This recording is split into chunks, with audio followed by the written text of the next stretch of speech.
gather up your best regalia. We're all strutting by azaleas, party in that hothouse round the block. Oh, shovel on up for our greenhouse. I don't remember the rest of Greenhouse Stomp. Let's put on our best regalia. There it is. We're all walking amongst azaleas. Thanks, Dandy. So that was Dandy Wellington in Greenhouse Stomp. Not by us, but by him. Yes. And I am Abby. And I'm Lauren. And you are listening to Fashion History with American Duchess. And we are back. We're still back. We haven't left yet. We're still here. Promise we did not forget we had a podcast, even though it totally seemed that way. Yes. For like a year. Do you know that Bernadette Banner scolded me yesterday about that? We've been getting scolded by many people, which means if somebody takes the time to write the email or the message to be like, hey, you idiots, like, where's your podcast? I think we better do it. So we are in the podcast studio at the University of Nevada Innovation Center. It's a pun on Nevada. We promise it's not actually spelled wrong. They did that on purpose. Because Nevada. And so we have to thank them for that. We don't have to, but we're going to. So here we are. We hope our sound quality is good. And today we are talking about our second book that came out almost a year ago. The American Duchess Guide to 18th Century Beauty. Yes. You've probably seen us talking about it on live casts. You've seen us putting up posts videos. And sharing pictures and videos, but we've never really told the story of the podcast of this book on the podcast. Actually, one of the reasons why the podcast kind of took a nap was let's call it a dump. It took a dump. It just got pushed to the back was because this book came out and then like we were growing. And the funny story, the business finally hired more people to help us do everything, so now we have more time to do podcasts. Yay. Yes, there was a lot going on. Yeah, it's been a busy couple years. Yes, it has. So book 2. And in those years we wrote a second book, The American Duchess Guide to 18th Century Beauty. Yes. So this book is most definitely a follow-up to the first one. Absolutely. Page Street Publishing was our publisher again. Lauren Knowles was our editor. And she's fantastic. Extraordinaire. And Page Street asked us to do a second book right hot on the heels, on publication day of the first one, which was in November of 2017. Wow. That seems like a really long time ago now. By the way, guys, Chrissy and Nicole are also in the studio, so you might hear them in the background. Yes. And immediately it was like, it has to be beauty. Because in the first book, we talk about dressmaking. We make millinery and we make gowns and we make accessories, but we really don't address, I think in one very small place, do we address the hair and the makeup, which for this century in particular is pretty vital. It's pretty, like, if you don't get that right, you're just not going to look right. Well, the other thing is actually in the first book, everyone's hair and makeup was done using, natural, like 18th century pomades and powders and rouges and colors. So when you look at the first book, 18th Century Guide to Dressmaking, everyone's makeup is historically accurate. We're using historically accurate products, but we don't talk about it. We maybe have like a sentence because I'm like, please, we got to say something about the cosmetics. And one of the reasons we didn't go into space. It's this whole thing, and those of you who have the beauty book will see, like, that's another 240-page book, and we still didn't get it all in there. No. This came from Abby's area of research, what you're passionate about. Which we have other episodes of me talking about on here.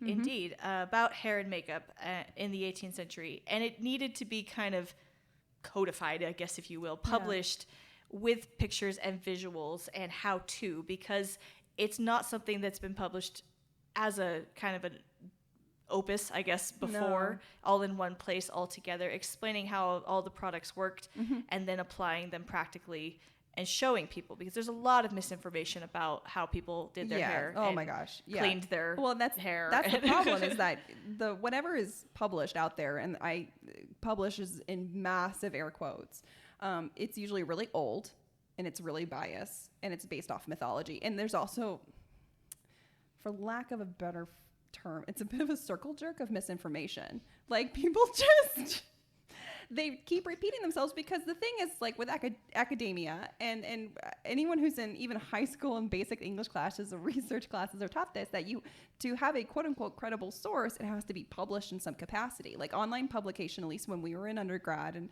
in high school, it wasn't valid. Like, you weren't allowed to use Wikipedia, guys. Yeah, and the hilarity about Wikipedia now is, like, it's actually pretty good. They have to cite their sources, but you have to have, like, valid websites like .gov, .edu, .org, like .coms weren't okay, and so what this means is that when you're trying to publish something and you're looking at academia, at least back in ye olde times, you had to do books. And so then this is where we have this continuation of misinformation, because a book published in the 1970s or the 1930s, where they didn't have to cite their sources. Cunnington. That is the hill you die on, isn't it? Cunnington. You know, like when I was at Platt Hall in Manchester, I was like, I'm in the den of the enemy. Nothing was cited. But nothing was cited back in ye olde times. But when you're trying to publish something in, like, the 70s and then the 90s, and so it becomes this perpetuation of misinformation. So we have now a plethora of primary sources at our disposal thanks to the internet. And so, yeah, many, many, many years ago, I started going down this rabbit hole at my old job. But now there's even more information freely available. And so you're starting to see more people doing research. So, like, one of our sources that we actually use in the book that we used a lot was Emily Markowitz, or Emma Markowitz. I am so sorry if I butcher your name. I apologize. Because it's actually a free PhD, and she studied in the University of Warwick, she studied the hair trade. And so this is a great academic resource that came available, but it came available around the same time I was doing my research. So we're just now starting to see it come out. So our book is, as far as I'm aware, the first book that addresses everything with 18th century beauty that is cited, that is sourced, that was actually put out by a major publication. So it's very exciting for us because we just went, hello, game. Game is now changed. Well, it's also, again, this podcast is now coming out quite a long time after this book was published, and it's very exciting to see people experimenting with pomade and powder and making the recipes and playing with the hair cushions and upping their game in that way too, because this is even more so than our first dressmaking book. This is the experimental archaeology, like, at its finest. It's make the stuff according to the recipes and then use it and learn the why of what people were doing, because we love to make assumptions here in the modern future world that people were dirty and smelly and nasty in the past, and they weren't. They didn't wear deodorant, but but it was a different time, and these are different methods of hygiene, of keeping yourself clean and with treating your hair. We talk about hygiene specifically in an episode, and I'll post a link in the description below. So if people want to go back and listen to an old episode where we actively talk about things like hygiene and hair care, it is there. I think it's even called Do They Have Bugs in Their Hair? So yeah, the book covers all of that. It covers how to use it, how to make it. It does some myth busting as well. Another myth that we both have a hill that we're going to die on is the lack of clown makeup. That is also a massive pet peeve of mine, full disclosure, is when people apply 18th century makeup and it looks clownish. Very, like, white face paint with very, very red cheeks. And it's, I think maybe that started in theatrical world, which, you know, on the stage it makes sense. Yeah, operas and everything. People didn't. One, white lead makeup is specifically talked about in primary sources as being dangerous. It was very well known. Did some people use it? Yes. Was it known to rot your skin off your face? Yes. Don't do it. Yeah. Well, I mean, it's just like today. I think people kind of forget this. You know, Botox. Botulism. Yeah. Like it's a poison. But people still put it in their face to make themselves more attractive. Silicone, you know, for implants. I mean, that's massive surgery, and people will put silicones in their body, and then the silicone bit can leak, and then they can get really, really sick. Does that stop people from doing it? No. Has it killed people? I'm pretty sure it has, but it hasn't stopped people. So yeah, like white lead based face makeup, it's the Botox of the 18th century. It's the silicone injection, like implants of the 18th century. But when you look at portraiture, that's my big thing. It's like when you look at portraiture, when you look at original images, you don't see clowns, or I'd be terrified. I would be having nightmares because clowns scare me. Do you see a heavy rouge? Absolutely, you can, but you don't see clowns. And that's the difference. Yes. Yeah. So to kind of back it up a little bit, for those who don't know, the book covers the second half of the 18th century. It's like 2/3. Well, it's the 1750s. Oh, I was thinking like forward, 1740s. like 40s. I was trying to... Well, the hairstyle that we start with, the coiffure française, we start with that one because that's kind of how the hair was for many decades. Yeah.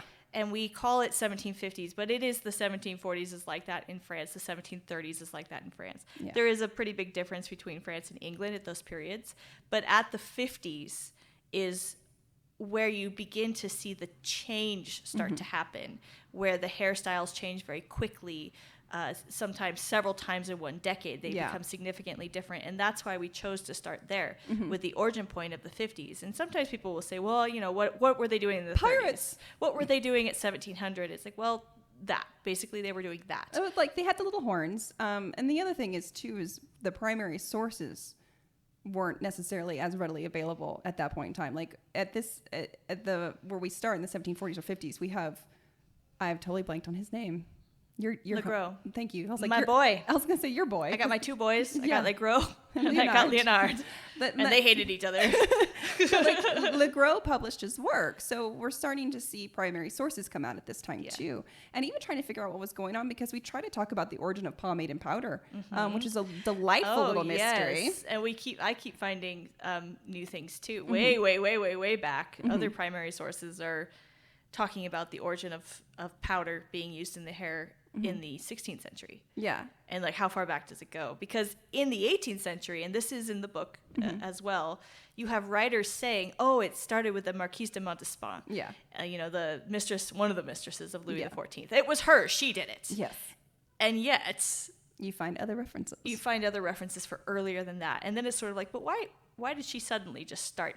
Everything has an origin. Everything can be tracked back to something at some time. So we're actually not sure where the use of pomade and powder really starts. No, it's you gotta go way back in time, and you start to see hair that looks powdered and hair that is on sculptural forms at the turn of the 17th century, and you're like, well, wait a second. It's really familiar. How are they doing that? It's not shiny. Yeah, it looks, okay. Anyway, so that's in there. We talk about the origin. We talk about part of this is also, it's a cookbook.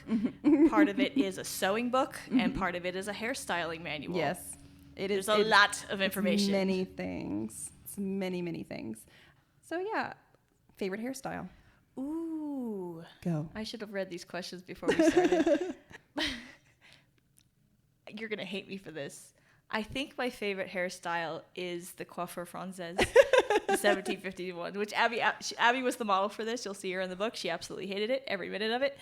But I like this hairstyle because... No, I'll let you say why you like it, but I'm gonna give my defense for a second. Like once you're done. It was the last one we did. It was the last one we did. No, keep going. Oh, I get to. Oh, okay. Yeah, you can say why you. Why and then you, she's why gonna you say why she hated it. Yeah.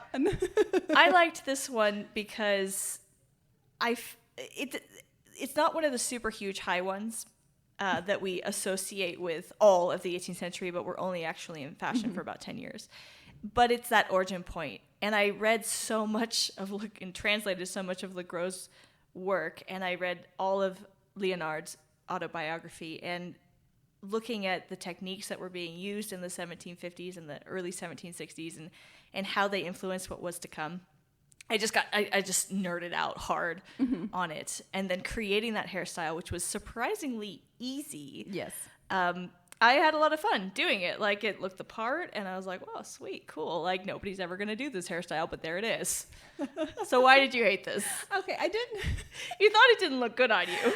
So in my defense, I am a very vain person, and I own that. I am a Taurus sun, Libra rising, Libra moon. Venus rules my chart, and Venus is also in Taurus. Y'all, I am vain. I own this.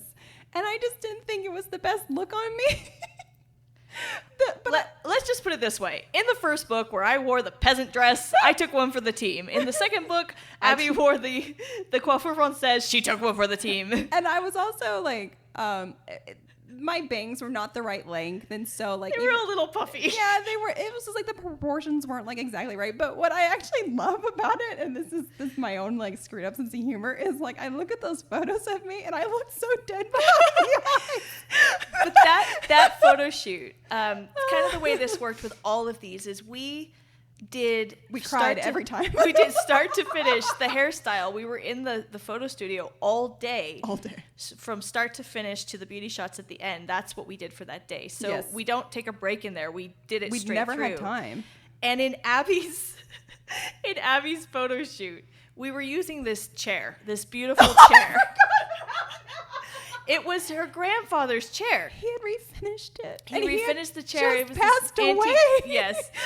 And you said something about, like, the chair was a little wobbly, and you said something about, like, what did you call your grandfather? Papa. Papa. Mm-hmm. My great grandfather was Papa too.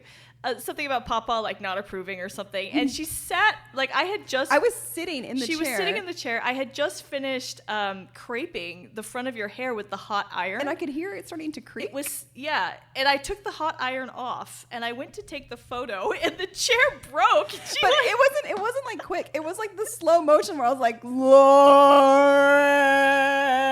and it collapsed. It didn't just like break. Like it just let go.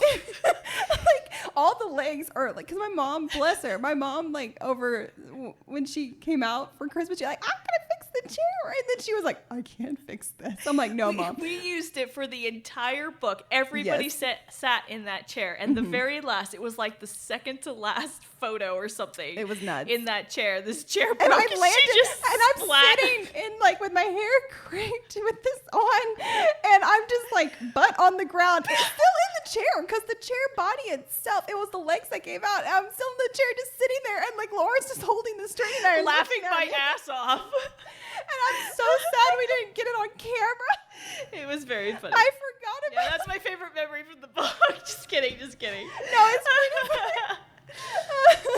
funny. But I was just being vain. But what was cool about that is, and there's a bad story of me on Instagram, was when we took my hair out, I was able to get it into like the 17 teens horns at the front. Well, with the creping. Yeah, it makes your hair clay. Yeah, so it was fun. So Abby, what is your favorite hairstyle from the book?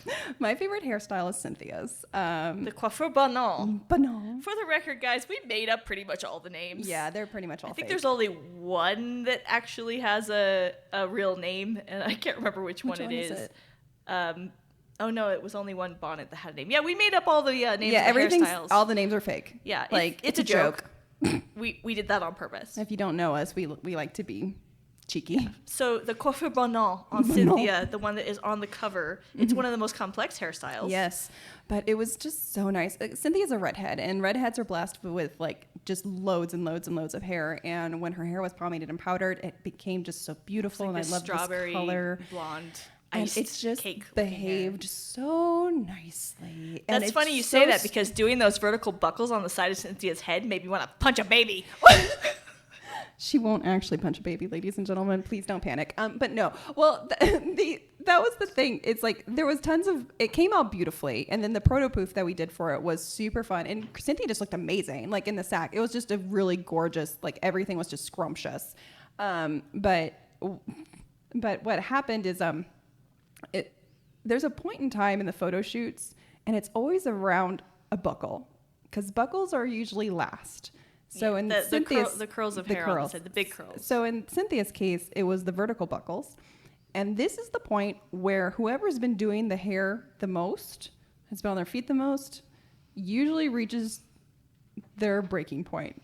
Because you can't just do the hairstyle, like, because people go, oh, it took hours to do hair. And it's like, no, it didn't actually take hours to do hair if you're just doing it. It took us hours because we had to photograph every step of the way. And we had to make it perfect because this is for the book. Like, we can't just be like, we also have hair that is not cut for the style, and we have hair that is not trained. And what I mean by trained is, like, you don't wear your hair like this every day. No. Like, when you try and do a side part on the other side, and your hair's like, no, I want to go back. Your hair's like... So we had all these challenges, and so there was always a point where, because I did this so many times, where I would just like hand off the needle and be like, I'm done, I'm gonna go cry for like 5 minutes and come back. was always like, and by the end of it, we were so good at like pinpointing that moment to being like, okay, we're at the breakdown. My face is hot. My heart is pounding. My palms are sweating. My Mom's feet spaghetti. hurt. I haven't ate all day. Like, I need a break. So like that was a challenge. But when it came to how clean the hairstyle was, I just really, really like Cynthia's. And every time I see a photo of Cynthia from the book, I'm like, oh, it looks good. So good. That is a really good one. We did some cool stuff on that. Yeah. And Jasmine's was really fun too. Jasmine's was the easiest to do, I think. That's the grub, or we call it the coiffure chenille, which is just French for grub. Caterpillar. And Jasmine, she was one of our women of color in the book. And it was fascinating to do her hair because she had a, what was her hair type? 3C? No, it wasn't quite. 4C is the curliest. 3C. Then yes, she's 3C. It was 3C. And that is the hair type or the hair texture that white women were trying to achieve. Yes, by creping. By creping their hair. And once your hair is creped, or it naturally has that texture, it just goes into these forms. It's just like bam. Super easily because it has that loft and texture and it holds together. So Jasmine's hair went together very quickly. And those photos also look amazing. She looks awesome. But it was a great learning experience for us too, because we had to do some things differently to be able to achieve a similar look. But we wanted to honor Jasmine's curls, and we wanted to honor the women of color from the 18th century who wore their hair in these hairstyles as well. We didn't want to whitewash Jasmine, if you will. And so, but we had to figure out how to do buckles because her hair, because it was 3C, we had to be like, okay, because the last thing you want to do with like 1A hair, like what we have, is straighten it. Like if you straighten my hair, hello, I look like a wet dog. It is lanky, very bad and slick. But like Jasmine's, we had to hit it real fast with a straightening iron just to kind of like loosen the curl up a little bit and then curl it over itself, and it was perfect because it still had that loftiness and it was great. But it was an awesome learning experience for us too. You could really see how having the texture in the hair with the buckles was extremely important, but we didn't tease. We didn't need to tease. No, we didn't need to. No way that we would have. No. Very, very curly hair is a bad idea. But it's interesting because we tried to write a book with enough hair types in it, which was challenging to find models for. Absolutely. Because what works for my hair doesn't necessarily work for Abby's. I learned that the hard way. What works for Abby's hair isn't going to work for Jenny's hair. Asian hair type doesn't work the same for Jasmine's or Nicole's hair. Everybody's very, very different. Yeah. And yet we use the products in the pomade and the powder in different measures depending on the hair type, and we were able to do all of the hairstyles. Yeah. I will say that Jenny's hair, the late 1770s ski slope, the ski alpine, was absolutely the hardest. Oh gosh, yes. And it was so because of her hair type. And also Jenny's hair was long, but she told me, and I hope she's okay with me saying this on this, but she had a baby, and this happens to a lot of women where they have postpartum hair loss, and she had some postpartum hair loss, and it's never really quite grown back in the same way that it used to be. And so she's like me. I'm actually I can be quite thin on the sides. Like I have a lot of hair towards my back. Also, there's that, guys. Like your hair growth in different locations. Also, like some parts are really thick and some parts are not thick. Yeah. And so on the side for her, where we really actually needed a lot of length and a lot of hair to deal with the ski alpine, she physically just didn't have the hair. And even though it was long, it still wasn't super long. And then, yes, her hair texture made it very tricky. Because if you just looked at it funny, it would be like, fly away. Yeah. So that was very challenging. That was the only hairstyle we actually did twice. Yeah, because we had to adjust the cushion. But we learned so much that we could impart to all of the Asian women in the costuming community. And there are a lot of Asian women, how to use this stuff on the hair, because it was a different method. It was, we looked a lot at how geishas do their hair. Fun. That was super fun. And the products that they use. And we're talking about very different parts of the world, but the same kind of mechanics going on. Yes, absolutely. With pomade especially. So that was some of the challenges. That was definitely the hardest. Absolutely. That was the hardest. Yeah. So in the book, we have the hairstyles, we have the recipes for the pomade, the powder, the rouge, and some other things. But we also have millinery. We do. Accessories, bonnets hats and bonnets and all sorts of things. We did about 2 for every chapter. So every hairstyle gets 2 It has like things. If there's a cushion. Then there's like a cap, and then usually there's Sometimes like a hat or a bonnet or something with it. Yeah. There's a lot. We made a lot of those things. They're I all know. in my closet at home. I know what your favorite accessory is. Oh, the calash. The calash. The calash of the Titans. Your darling little asshole. Oh, God. So doing the calash, it was one of the first projects that we did. And the calash is the really, really big green and pink bonnet, crazy looking bonnet that Lori wears in the 1774, the donut chapter. Yeah, so the big coiffure beignet. Mm-hmm. She's wearing the calash. It was a very early project. I was looking at the existing literature for it, so I found some patterns for later calashes from the 1790s, and I was looking at Colonial Williamsburg's collection. I was looking at the auction sites that had them. I was looking at anything I could lay my hands on. Because the problem is that the calashes that do survive, a lot of them are actually misdated. Yeah, most of them are much older. Much younger. Yeah. Much younger. The 1770s calashes are constructed, I would say, more simply. They don't have this back panel, but they have a shape, this oblong shape, that is controlled by the angle of the back seam, and which is an English seam, by the way, which is that's Fun uses. Yeah, many uses. I keep finding that in the 1630s as well. So happy Yeah, days, super yeah. cool. So it's made from this basically a giant rectangle. But there wasn't information on how to finish the bottom edge. There wasn't information on how to keep it in that oblong shape. So I made about 4 little tiny models. They were And they just float around the office. They're still there. They're like 6 inches tall, like trying to work out how these things were made. And I finally worked it out. But even then, there's like, oh, well, maybe we should have used flat cane there. Round was more difficult to work with or whatnot. But I'm very happy with how that came out. It is monstrous. It's huge. So big. The only time we've ever worn that was in New York City, walking around Manhattan. Because obviously, when you're gonna go goof off in New York City in Central Park, you're gonna wear the calash. You're gonna wear the calash, and people really do stare at you. You are large, but it was a very fun in project. charge. That's my favorite. What's your favorite millinery project from the book? What's yours? Ooh, I'm trying to remember all of them now. I think it's gonna be the protopoof. Just because it's so weird. Just because it's so weird and like no one's ever, you see them all the time in portraiture in like the late 60s and early 1770s, and you see them in American portraiture. We acknowledge you. And French, yeah. And French and English. But no one's ever really made them. We've never seen anyone like do costuming with them or reenactments with them. But here are these women and they're wearing these things, and so it's like, What dis? Do you want to get weird, Lauren? Do you want to get weird with me? And Weird. it's like- I always want to get weird with you. And so, just get those rumors going. But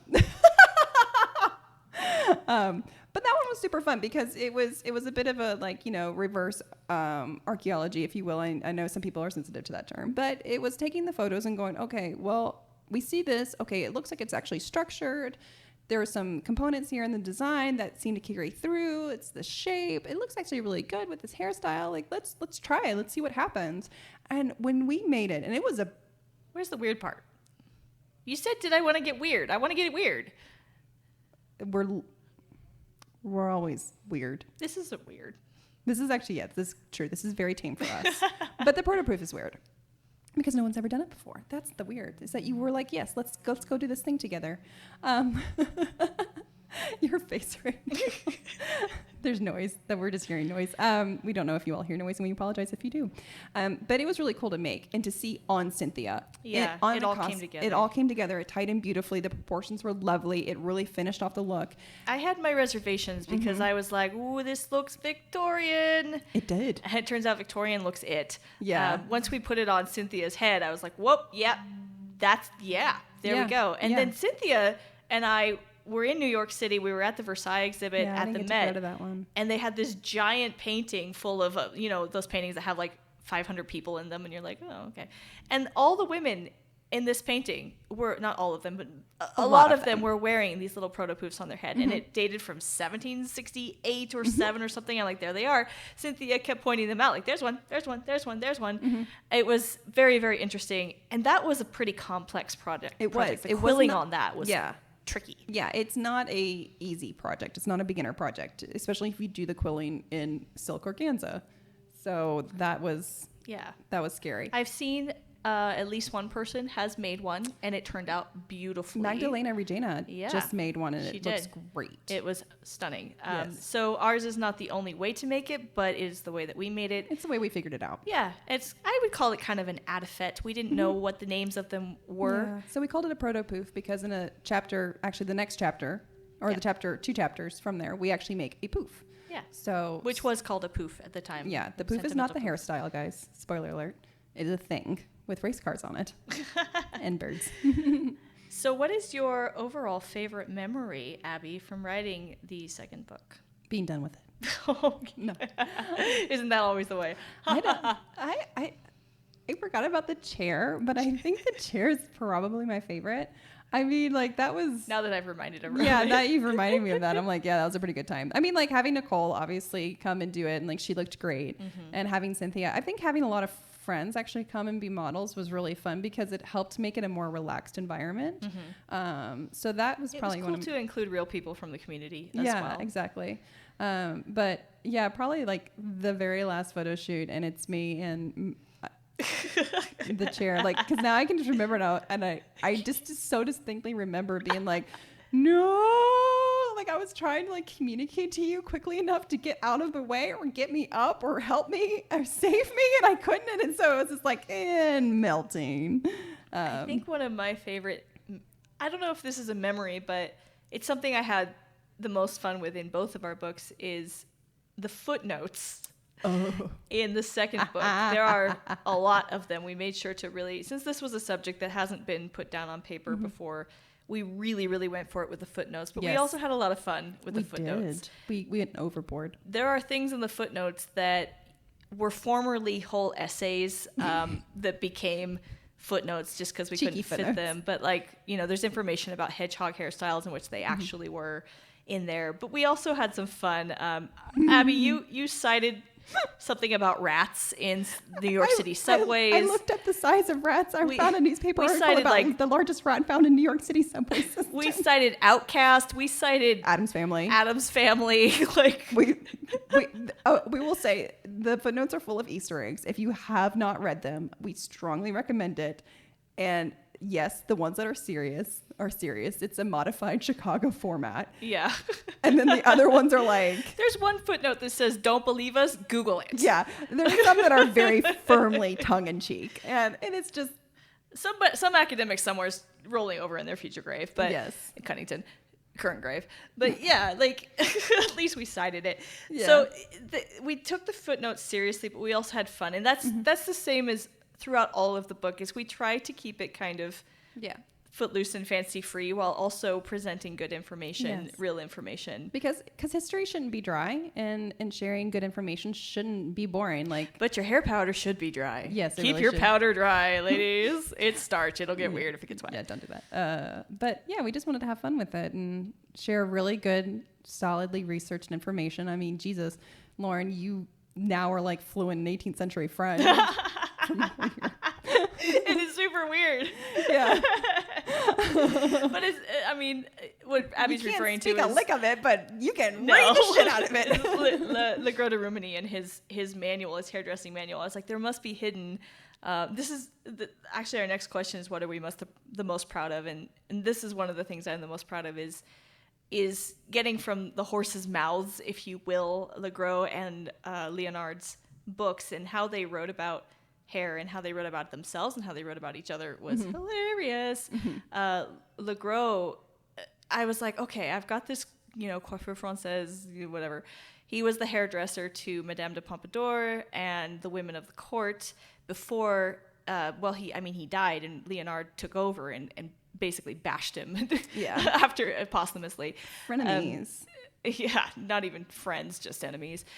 But Le Gros, he wrote this book that's full of what are described as grotesque illustrations. And they really are, and they must have been real people. But I was like, this has to have secrets in it. Like, what are these diagrams? What are they talking about? And it turns out that Le Gros basically just was self-promoting himself. Spoiler alert, that's what they all are. Of like, I am amazing. Take my class. Buy my stuff. If you come to my hairdressing school, we'll give you these seals.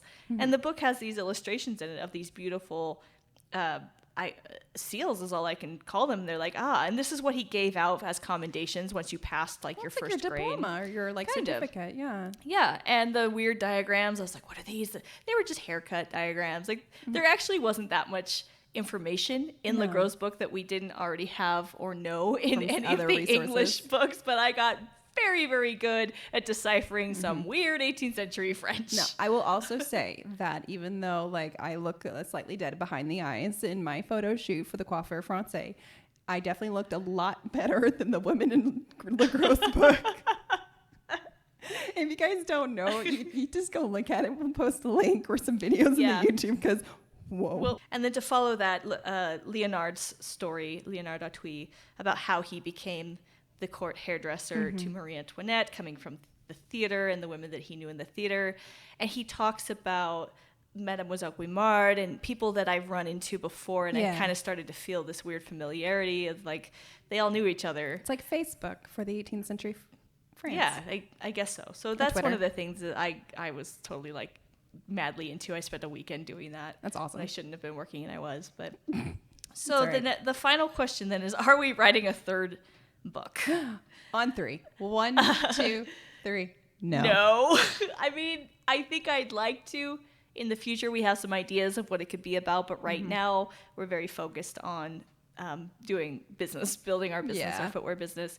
And maybe in the future, but right now, no. Because let's not beat around the bush. Writing a book takes absolutely everything out of you. Yeah, it does. And we did 2 back-to-back, and we're still recovering from it, to be perfectly honest. Like, someone was like, 18th century. I was like, please don't talk to me about that. I need a break. Very intense when it's a how-to book with a lot of projects in it. Very, very intense. Yeah. So no third book, not yet. Maybe in the future, we'll see. But if you would like to have a copy of book number 2, The American Duchess Guide to 18th Century Beauty, you can get it on our website. We also do signed copies. So if you want a signed copy, you can buy it on our website and click, yes, sign my copy, and we will be more than happy to do that for you. We do also ship to Europe, the UK, outside of the US. So if you're like local Amazon or your like local book retailer doesn't have a copy or they're sold out or something, which I know can happen, you can always order it from us and we'll ship it to you. But you can buy it on Amazon. You can buy it. It's distributed by Macmillan, so it's literally everywhere. Readily available. It's about $20 or less ish. It depends on where you buy it from. Full color book, lots and lots of photos that I took and edited. Gridded patterns. Oh my God. So there's a lot of information. We are very, very proud of it. Yes. Not to bash our first book, but I believe our second is better. Oh, I agree. As far as structure and all of that. They definitely go together. So we hope that you enjoy it. Yes. The American Duchess Guide to 18th Century Beauty. Yes. And we hope you enjoyed hearing a little bit of behind the scenes stories about writing this. We're so far separated from it now that we're like, yeah, we could talk about that funny time that I'd be like wiped out in the chair and like, I hated doing this hairstyle. It sucked. So, but yeah. Well, thank you very much for tuning in. If you want to see some visuals, head on over to YouTube. If you're already on YouTube, thanks for watching this on YouTube. Yeah. And you can always find us on Instagram, Facebook. We are American Duchess, and our website, americanduchess.com, for footwear, shoes, legwear, and of course the books and patterns. So we will see you next time, and thank you for tuning in. And don't forget to subscribe or leave a good review, please. Bye. Buttercup, grab a Clover just for luck.